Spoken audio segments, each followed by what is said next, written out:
Well, finally doing it. The review of Darkstalkers issues 1 and 2.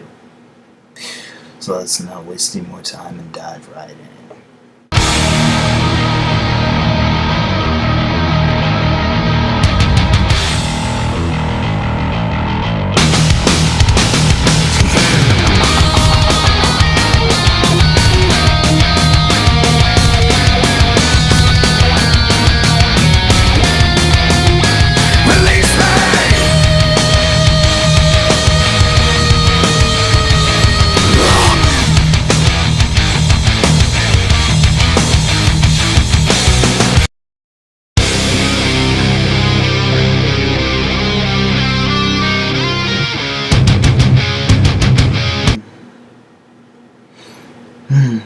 Now to provide a little backstory, I'll keep this short, simple, and sweet. Darkstalkers, of course, was pretty much an arcade game that was released later on the Sega Saturn and PS1 at the time. It, of course, also spawned an American adapted cartoon and a 4-part Japanese-made OVA. And then, of course, Uden Studios got the brilliant idea to get the license from Capcom to adapt the whole darn thing into a comic book, of which I have only the first 6 issues for. And yes, I'm gonna do a quick overview of the cover because, heck, there's really not much to this cover. It has the characters on it, and I guess that's enough for anyone to buy the book, but it really doesn't give you an idea of what goes on in the book. Our story begins, of course, on the war-torn world of Hellstorm, where it apparently is explained that this race of aliens has this nasty little habit of fighting each other, with each generation dominating its predecessors. And of course, we are then greeted to our main antagonist of this series, a fire-spawned creature known as Pyron. You see, when it comes to the denizens of Hellstorm, they have this nasty little habit of evolving each and every generation. And apparently, Pyron here has evolved into a godlike planet-eating being. So, much like any evil villain, he devours his own people. Looks to me like Galactus and Unicron have some competition. And so it is that Pyron scours the universe, devouring several planets on sentient life forms before coming across planet Earth. He takes a shine to this planet, and as it seems rather young. So what does he decide to do with it? Why, create an army of robots to keep watch over the planet, of course, up until the day when it is ripened enough to be devoured by him. Apparently, Pyron's a planter who plants apple trees and fruits and whatnot. So we cut to present day, which is somewhere in the 1800s, I believe, as people will spot this sun-based looking star. And this old sailor is like going nuts about these monsters that come out at night, calling them Darkstalkers and such. And yes, for the record, they do think he's crazy. Typical. I may like this comic and all, but I know there are probably some out there who are probably going, an old guy in a bar who happens to be a fisher is spouting nonsense about monsters that come out at night and attack people. Sounds like your typical start to a horror movie. Which is pretty much what I'm thinking now, but didn't think when I first read this thing. My first thought when I actually read this thing was, holy crap, Uden Studios actually published a Darkstalker comic book! Yay! And of course, as the old man exposits how dangerous the Darkstalkers are and what they are, we are treated to a single page of some rather familiar faces. But for those of you who have never played the Darkstalkers game or aren't fans of the series, allow me to just go down the list of these characters. The zombie looking creature with the guitar, or as I prefer to call him currently, the Ed the Head lookalike, is known as Lord Raptor in the English version, but Zabel Zorak in the Japanese version. He's an Australian zombie who has taken a liking to rock and roll and heavy metal. The mummy is Arcarnus. This says he's pretty much an ancient warrior from Egypt. The werewolf is John Tolbane, and the cat girl's name is Felicia. Yes, this is Felicia, for those of you who noted the poster on Blackbuster Critics' wall.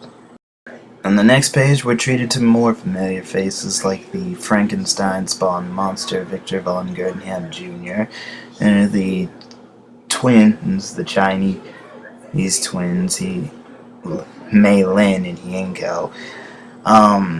And then there's the Japanese warrior and cursed samurai armor Bishamon as he's donned the armor Hanya.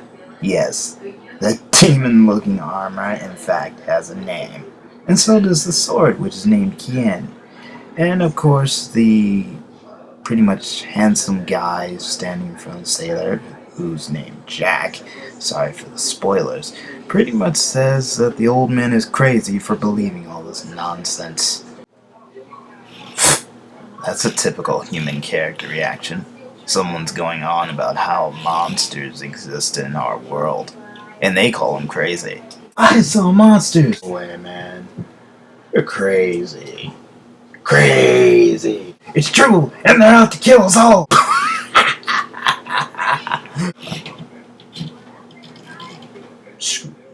And so on our next page, we are treated to the old man saying that what he says is true, as he's seen a Darkstalker once before, namely our first viewing of Morrigan the succubus, as she was apparently cornered only to bait her victims before slicing them to bits, while showing the most evil expression the poor sailor has ever seen in his life.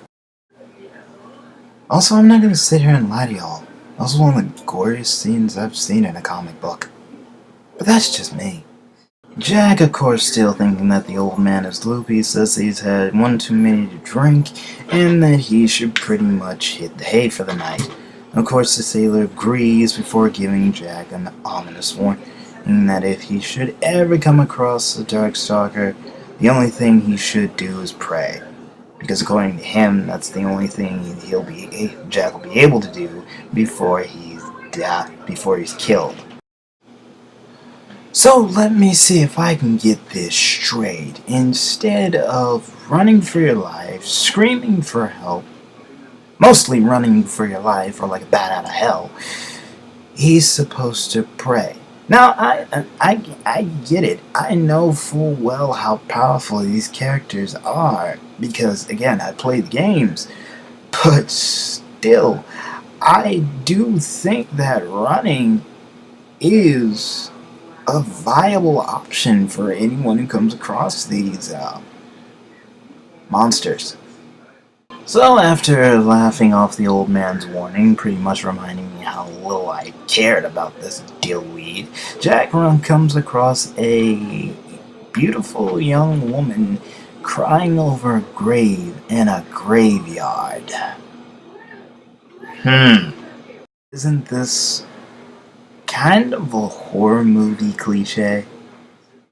I mean, heck, I got this comic book shortly or around the time when I knew very little about the various themes within horror films, and I pretty much saw where this was going. Okay, I'm lying. I had no clue as to where this was going. I had an idea because of, well, one of Morrigan's abilities, but still, I just probably shut my brain off and said, why don't I see how this plays out? So, of course, the young maiden explains how her husband died many years ago. Oh, and of course she has no place to stay, and so Jack decides to, do the honorable chivalrous thing and let her stay at his place for a while. What a guy. You know, maybe I was being a little harsh. I may have to take back what I said about him earlier. I wish. So he pretty much takes her back to his place, says she's welcome to stay for a while, even though his place pretty much looks like a dump and needs a woman's touch. Which is kind of ironic, because according to him, he's not that good at maintaining romantic relationships. Gee, thank you for giving me even less reasons to care about this jerk. So, of course, she pretty much decides to stay for the night. He sleeps on the couch, she gets to sleep in his bed. And her final words to him are, sweet dreams. You know, if I gave myself more time to do this, I'd probably have a horror film cliche counter, or a horror film theme counter, counting how many horror film themes have been put into this first issue. Because quite frankly, from beginning to end, it's like, ooh, there's another one. Oh, there's another horror movie theme. Oh, well, we already know how this is going to end. Glorious. Yeah, sweet dreams indeed, you filthy custard. Now, many of you are probably wondering, why am I being such a jerk about Jack? Because he doubted a silly superstition. I mean, this is practically Horror Story 101 here, folks. Give us an unlikable opening character for us to not care about, so that when he does get killed, we're practically elated with that he's gone. Though I will admit, when I first read this so many years ago, I didn't feel that way when he died. So anyway, we cut to Jack sleeping on the couch before the lights turned on, and whoa. No, snap out of it! I mean, good heaven, that's quite the wake call. And why, pray tell, is she doing this? Well, supposedly she couldn't sleep. She got lonely and she wants to have some fun. And of course his retort is, what the heck? Why are you doing this? Think of your husband. Her husband's dead, Jack. A lot of people do tend to move on and remarry when crap like that happens. Though, of course, it usually takes a couple of years or so, yeah, I can understand his reaction, I guess. And I suppose, once again, I may have judged this character too harshly in my old bitter age, as he pretty much says that he's flattered, but he can't. Why? Because it's not right. Or at least, so he says. And of course, our purple-haired chick thinks that it's probably just how she looks. So how does she solve this problem? Why, changing form, of course. She does this at least 3 times, freaking the poor guy out before taking on her true form. The succubus Morgan Ainsland, sole heir to the throne of the underworld. Well, it's about time.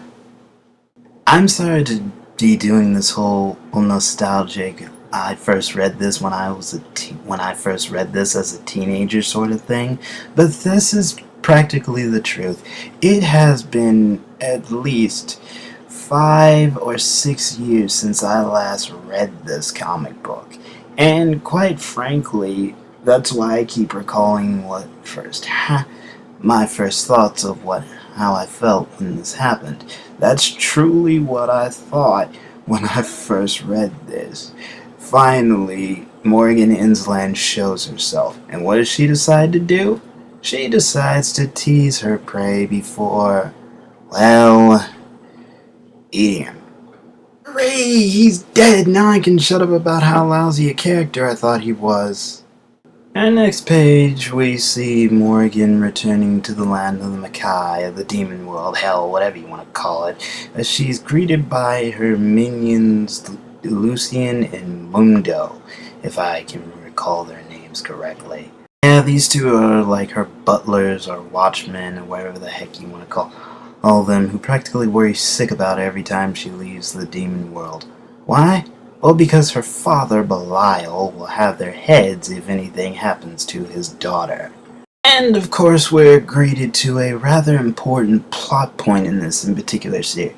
He says Lucian explains how her safety is paramount because her father is growing weaker and weaker with age. She, of course, snaps at him, saying that Belial's as strong as ever because, well, she's Daddy's little girl. She looks up to him. What else could you expect? And, of course, this leads to her calling it a night. I had no idea succubus slap. As she, well, changes clothes into a rather skimpy nightgown, sleeps. We then cut back to a sailor friend calling on Jack for them to go on a fishing trip, as he then pops in and finds out that Jack is dead. And it's at this point that, for those of you who don't know what a succubus is, finally get a little lesson. A succubus, of course, is a monster or demon who devours the souls of men through sexual intercourse. That's as simple as one can put it. And that is, of course, the first 17 pages, which is the main story. Now, of course, there's the backstory and a little funny comics page, but I'll get into the backstory of issue 1 probably later. As for my thoughts on the first issue, well, I enjoyed it back then, and despite the issues I pointed out, I still find it to be a good read today at my ripe old age of 23.